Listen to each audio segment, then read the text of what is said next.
안녕하세요, 말풀입니다. 오늘은 일식 돈가스에 대해서 얘기를 해보겠습니다. 그리고 보너스로 돈뿌리까지 같이 얘기하겠습니다. 먼저 돈가스, 일본말로 이렇게 씁니다. 돼지 돈짜스는 거죠. 돈카츠, 이건 가타카나죠. 외래어니까 이렇게 표기했습니다. 저도 아주 좋아합니다. 누구나 돈가스 하면 좋아하죠. 왜냐하면 튀김옷이 되게 야들야들해서 씹기에 식감이 좋고 그 안에 이제 고기도 되게 연하잖아요. 갈색 양념인가요? 고기다 딱 찍어 먹으면 아주 맛있죠. 돈가스는 일본 요리로 정평이 나 있습니다. 일본 요리로. 근데 어떻게 일본 요리가 되었을까요? 그리고 일본은 언제부터 이 돈가스를 즐겨 먹게 되었을까요? 그 얘기를 하기 위해서 잠깐 역사를 살펴보도록 하겠습니다. 1400년 이상을 거슬러 올라가서 일본에서 아주 유명한 인물이 한 명 있습니다. 성덕태자라고, 이거 이제 일본식 발음은 쇼토쿠 태자라고 불리는 태자입니다. 왕은 아니었죠. 요 태자가 굉장히 정치를 잘해가지고 일본의 천황제를 아주 굳혀놓는 인물입니다. 이 쇼토쿠 태자가 우리 이제 한반도가 있으면 이쪽에 백제가 있었죠. 백제랑 이제 쇼토쿠 태자가 있던 일본이랑 같이 교류를 하면서 불교를 받아들입니다. 불교를.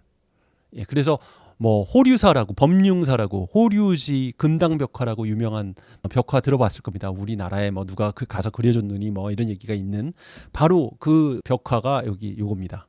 굉장히 잘 그렸죠. 이 622년 막 요런 시대에 가서 한 거니까.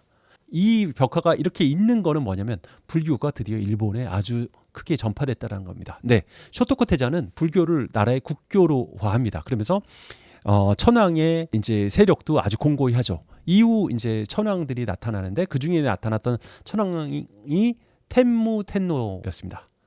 이 왕도 불교에 심취해서, 불교는 살생을 금지하잖아요. 그래서 육식 금지령을 내립니다. 어쨌든 요때 육식 금지령을 내려서 일본의 모든 사람들은 고기를 먹지 않게 돼요. 뭐 생선은 아니고요. 그 소고기나 뭐 돼지고기 이런 것들을 고기를 육고기를 하나도 먹지 않게 된 게 이제 텐무 텐노의 육식 금지령이고 이게 1200년 동안 갑니다. 메이지 유신이라고 들어보셨을 거예요. 메이지 유신은 1872년인데 메이지 천황이 헌법을 바꿔버린 게 메이지 유신입니다. 유신이라는 게 이제 법을 새로이 하다, 유 있을 유자 신, 새로울 신자에서 새롭게 하는 걸 말합니다. 그래서 메이지 천황 때 천황 중심으로 이제 나라를 바꿉니다. 그 전에는 쇼군이나 뭐 막부라고 하죠. 막부 정권이 정치의 핵심이었는데 이제 천황제로 바꿔버립니다. 그러면서 이때 이 메이지 유신 때 그 전 동안 유지됐던 텐무텐노의 육식 금지령을 포기를 합니다. 이제는 고기를 먹어라고 한 겁니다. 왜 이걸 했냐면 이 메이지 유신 때 일본이 서양보다 우리가 한참 뒤졌구나. 우리가 서양을 빨리 쫓아가야 되겠다. 이 생각을 합니다. 그래서 메이지 유신 전후로 해서 일본 관료들을 갖다가 서양으로 막 보내기도 합니다. 여기 요 사람이 이제 이와쿠라예요. 여기 가운데 있는 요 사람입니다. 요 이와쿠라라는 외교부 수장을 선두로 해서 옆에 이제 다른 친구들 같이 해갖고 뭐 미국과 유럽 앞섰다고 생각하는 나라들에 이렇게 사절단을 보냈습니다. 이게 아마 한 8개월 동안 이때 막 다녔다고 해요. 근데 이 전에도 한 2차례 정도 서양의 일본 신하들을 해외로 보냅니다. 요때 갔던 사람 중에 요 사람 있죠, 요 사람. 요 사람이 이 사람이에요. 누구냐면 이토 히로부미. 안중근에 의해서 죽은 그 이토 히로부미입니다.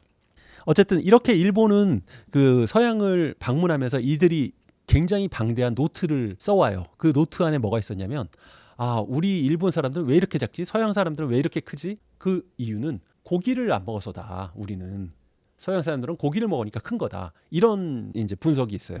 그래서 이제 사람들한테 고기를 먹어 이제부터 제발 이렇게 국민들한테 계도를 하게 됩니다. 근데 고기도 먹는 놈이 먹는다고 이렇게 고기를 딱 보는 순간 일본 사람들은 먹질 못하는 거예요. 오히려 먹어도 막 토하기도 하고, 음식으로 이렇게 해놔도 문화도 틀리고 종교적으로도 불교인데 우리가 이거 고기 살생한 걸 먹어도 돼? 이 생각도 있을 거고, 게다가 이 단백질 좀 질기잖아요. 이런 것들을 소화를 안 해봤었으니까 이 위장에서 잘 못 받아들여서 탈이 나는 겁니다. 막 토하는 겁니다. 그래서 이제 나라에서 뭔가 우리 국민들이 먹을 수 있게 고기를 만들어봐라는 얘기가 나오게 되는 거죠. 좀 저항감이 덜하게. 그래서 저항감이 덜하게 만들 수 있는 요리로 서양 요리 중에 괜찮은 요리가 뭐가 있을까 찾아본 게 커틀릿이라는 요리가 있었어요. 고기 겉에 이렇게 이제 빵가루 같은 거 있잖아요. 그런 걸 묻힌 거예요. 그래서 고기인지 아닌지 잘 모르게 이런 거죠. 요게 커틀릿입니다. 요게. 예, 고기 같지 않죠. 겉에 이제 빵가루가 막 묻어 있어서 그래요. 두꺼운 빵가루가 이렇게 묻어 있는 거죠. 요 커틀릿처럼 고기를 그렇게 먹으면 되지 않을까? 근데 이거 이제 너무 두꺼우니까 그리고 좀 먹기도 편하게 돼지고기를 갖다가 이제 진닉입니다. 진닉이면 이제 고기가 연해지잖아요. 고기질이 단단하지 않게 그렇게 연하게 얇게 펴갖고 이거 방망이질을 해서 이제 그런 다음에 여기 위에다가 밀가루 반죽을 하는 거죠. 빵가루처럼 이걸 막 붙이는 거죠. 이렇게 붙이고 나서 그걸 갖다가 기름에 튀겨서 먹으면 이렇게 잘라서 먹으면 고기가 잘 안 보이잖아요. 게다가 겉에 식감도 이제 빵가루가 있으니까 이게 아삭아삭한 맛이 있고 안에 고기도 그 두들겨서 연하게 만든 고기여서 소화하기도 쉽고요. 그래서 이 돈가스가 일본에서 아주 대박을 치게 되는 거죠. 그래서 일본에서 고기를 많이 먹게 되는 계기가 됩니다. 물론 여기 돈은 돼지 돈자고 커틀릿이 합쳐진 겁니다. 그래서 돈 커틀릿이었는데 돈 커틀릿을 일본 사람이 발음을 어떻게 읽겠습니까? 네, 돈가스리스 뭐 이렇게 하다가 리스는 빼고 돈가스 이렇게 된 겁니다. 돈가스를 얘기한 김에 돈으로 시작하는 요리 하나만 더 할게요. 보너스로 돈부리입니다. 돈부리도 그러면 돼지냐? 예, 사실은 요거는 돼지 손자가 아닙니다. 이게 좀 재밌어서 그냥 가져왔는데요. 한자로 이렇게 쓰는 단어입니다. 우물정자. 가운데 우물에 이제 뭐가 하나 딱 떨어지는 그런 느낌인데 이렇게 우물에 뭔가 똑 떨어진다. 이런 똑 떨어지는 소리를 의성어로 일본에서는 돈부리 퐁당 이 말을 일본어로는 돈부리 이렇게 말한다고 합니다. 이 소리를. 그래서 돈부리는 밥에 뭔가를 똑 떨어뜨려서 먹는 그런 요리다.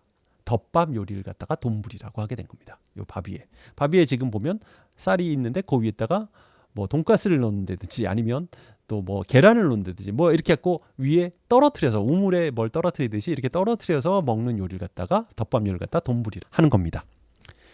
저는 이거 나오면 숟가락으로 막 비벼서 먹거든요. 비빔밥처럼 한국에는 이제 우리 비빔밥 먹는 습관이 있어서 근데 일본 사람들은 이렇게 안 먹고 위에서 이렇게 하고 살짝 그 부분만 밑에 밥이랑 이렇게 떠서 먹더라고요. 뭐 먹는 건 자유니까 뭐 저는 그냥 웬만하면 소스랑 비벼지게 해서 먹는 편입니다. 돈부리도 종류가 되게 많습니다. 여기 이렇게 돈가스를 얹은 돈부리도 있고요. 아니면은 뭐 다른 장어를 얹은 돈부리라든지 튀김 같은 것도 많이 올라가죠. 아니면 불고기 같은 거 얹은 경우도 있고 여러 가지 돈부리가 있다라는 것 생각하시면 되겠습니다. 마지막으로 밥그릇 문화만 가져와 봤습니다. 일본식 밥그릇과 한국식 밥그릇 문화가 좀 틀립니다. 일본에는 요 밑에 이렇게 받치는 게 있어요. 이 중국이나 일본 마찬가지인데 밥그릇을 들고 먹는 문화입니다. 이렇게 손에다가. 근데 우리는 들고 먹으면 복 나간다라고 얘기를 합니다. 이렇게 손에 들고 먹으면. 그래서 바닥에 놓고 먹죠, 한국은. 네. 그래서 밑에 보면 옛날 밥그릇은 우리 밥그릇은 밑에 뭐 이렇게 딱 잡는 게 없어요. 일본은 손에 들고 먹어야 되니까 뜨거우니까 이렇게 받침대가 있는 겁니다. 그 국이나 이런 거에도 이제 받침대가 있어요. 근데 한국은 이렇게 받침대가 없이 그릇이 이렇게 달래다. 근데 지금은 우리도 받침대가 다 나옵니다. 그리고 우리도 들고 먹는 경우도 많고 그렇습니다. 말풀이 요약입니다. 돈가스는 돈카츠, 돈 커틀릿, 돼지와 커틀릿이 합쳐진 그 말이다 라고 보시면 되고 여기 이제 672년에 육식금지령이 내렸었는데 메이지 유신 때 육식금지령이 풀리면서 사람들이 고기를 먹게 하는 일환으로 돈가스가 나왔다 이렇게 생각하시면 되겠습니다. 돈가스와 비슷한 게 돈부리냐? 아닙니다. 여기 돈은 우물정자 써서 그 우물에 뭔가가 위에 얹어지는 그 느낌, 떨어지는 느낌. 그래서 밥 위에다가 여러 가지 것들을 떨어뜨려서 먹는다 해서 그걸 돈부리라고 한다. 덮밥이다 우리말로는. 예, 그리고 그 일본과 우리는 이제 그릇에 있어서 조금 좀 우리는 요 밑에 받침이 없는 일본은 손에 들고 먹기 때문에 받침이 있다. 뭐 이런 차이 정도를 한번 살펴보았습니다. 네, 이것으로 오늘의 얘기를 마치도록 하겠습니다. 감사합니다.